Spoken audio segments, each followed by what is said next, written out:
Alright, welcome back. This is Health Matters with me, Dishen Kumar, and today's topic is the decriminalisation of drugs, drug addiction. Earlier we talked to Dr. Prem from Solus about the whole decriminalisation of drugs and also drug addiction, different examples, different type of drugs and things like that. So today with me here is Fahim Ahmed from Pakistan. So Fahim, thank you for joining us. Now in Health Matters, what we try to give the audience is to give a perspective from a person who had a drug problem and managed to overcome it. So Fahim, thank you for joining us. Let's start off with, how did you get involved in drugs? How old were you when you got your first involvement?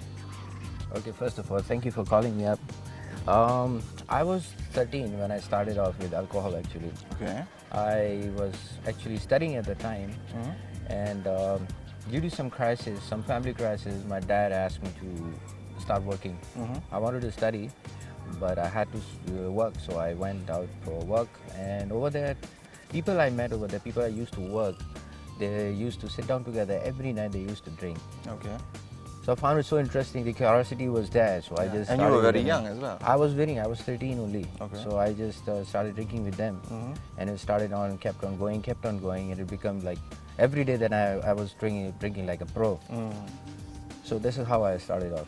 And then how did that, from alcohol, which drug did you move on to after that? So one day what happens, I was really high, and I went back home, and my dad found out that I've been drinking, so I had to quit drinking, so I did. But the thing was that the addiction was there itself. It was working out there. I was craving for something. So one of my friends actually, they introduced marijuana to me, so I started smoking weed. And then weed was like messing up with my mind actually. So I was starting looking up. Then I was introduced into the media because I was started working for an advertising agency at that time.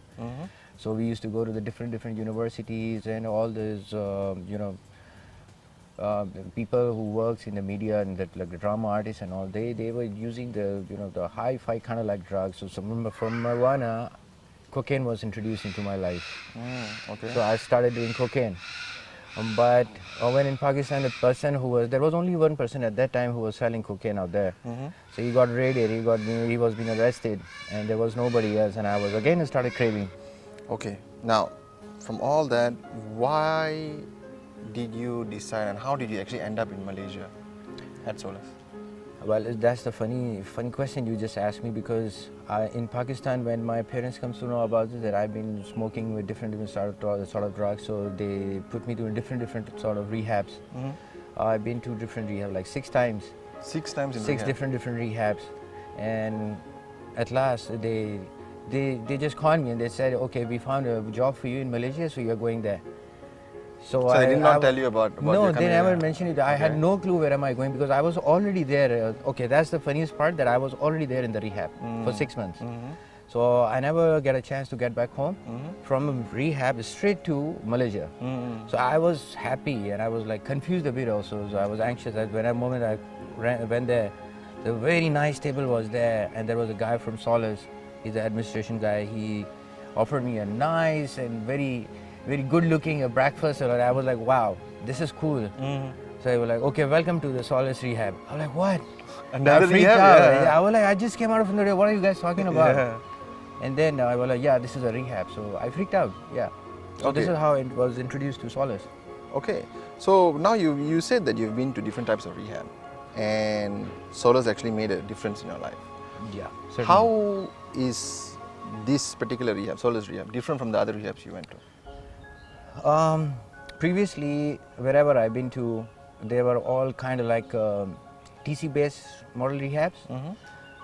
When they admitted a person, the patient, they just let them live their own life according to the rules and regulations, and they never worked out over there, because there are no such psychiatrists. There is no such concept of working on the person, because what I see is addiction is not a problem.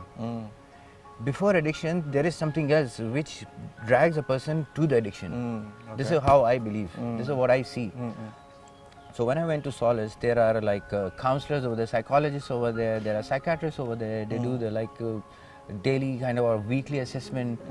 So but that really helps me out, because every now and then there was a counselor over there. So they used to sit down with us and do the personal, talking, and then we used to discuss about our problems and all.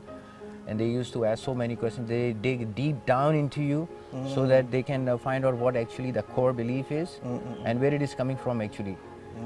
So that really helped me out, and that really affects, and I really liked it. I never ever heard about this kind of a treatment before, and I never experienced it. So that really, helped me out, and it's been more than 2.5 years. I'm clean. Wow, congratulations, man.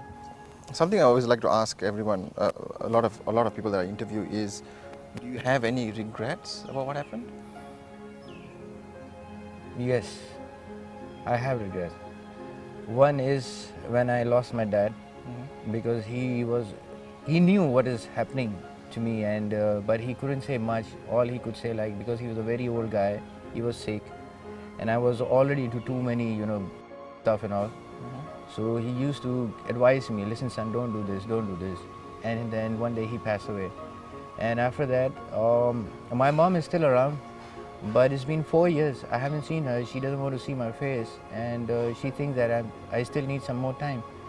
So I regret this because my mom is still here and I can't see her. These are the two things that I regret the most. Now, based on whatever that happened and everything, do you have a message to say to your family or anything like that? I can't say much about it, but all I can send a message to my family is that they can feel proud of me now, I guess. All right. Final question for you, Fahim. What would be your advice to others who are watching this, if they think they have a problem, or they have family members or friends who they feel have a problem? You being able to actually get through it, curb your addiction, have a proper life for yourself. What would be your advice for them? All those people who are watching this program, I would advise them.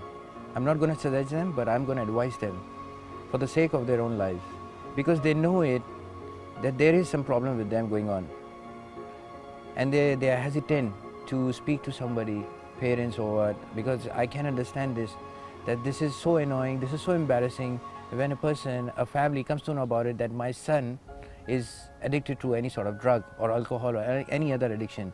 It is embarrassing, but don't be hesitant, don't hesitate. Just go straight to your parents and ask them that I need help, and seek for the help, because this is the time. Because at one point, nobody has the same kind of luck actually, to be honest. I was so lucky, I consider myself lucky. After all those years that I've been through, all those hardships, I'm still alive. I didn't even realize that I would be alive when I'm sitting in Malaysia and talking to you right now over here. And nobody got the same luck. So I would advise all these guys who are already, they think that they don't have a problem, because initially they don't think that they have a problem. Yeah. But after some time, when they get stuck into that, and they don't find any other way to drag themselves back. So I think that before going to that point, it would be best for them to seek for help. All right, thank you for watching. This has been Health Matters with me, Dishen Kumar, and today's topic is drug addiction, decriminalisation of drugs. We earlier talked to Dr. Prem about his own perspective on the current issue, and also to Fahim about his own personal journey in battling addiction. And one thing that we can take away from this episode is you need a strong willpower and also a good support system, and maybe you can find that in places like Sanctuary and Solace. So I hope you enjoyed this show. Please join me in the next episode. This is Health Matters with me, Dishen Kumar. Goodbye.